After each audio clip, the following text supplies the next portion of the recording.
ఏపీకి మరోసారి భారీ వర్ష సూచనలు జారీ చేశారు వాతావరణ శాఖ అధికారులు.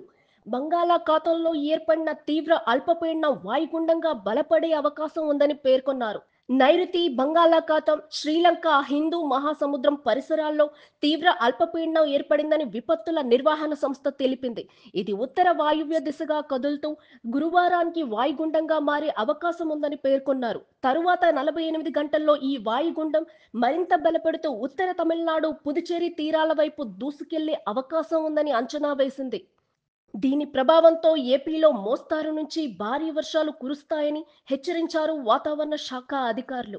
ఈ నెల 29, 30 తేదీల్లో కోస్తా, రాయలసీమ జిల్లాల్లో భారీ వర్షాలు పడే అవకాశం ఉందని వాతావరణ శాఖ అంచనా వేస్తోంది. ఇదిలా ఉండగా మలక్కా జలసంధి ఇండోనేషియా ప్రాంతానికి సమీపంలో ఏర్పడ్డ సెన్యార్ తుఫాను ఇప్పటికీ తీరం దాటడంతో ఈ ప్రాంతానికి తుఫాను ముప్పు తప్పినట్టయిందని అధికారులు తెలిపింది. ఐ రిపీట్, ఇప్పటికే తీరం దాటడంతో ఈ ప్రాంతానికి తుఫాను ముప్పు తప్పినట్టయిందని అధికారులు తెలిపారు.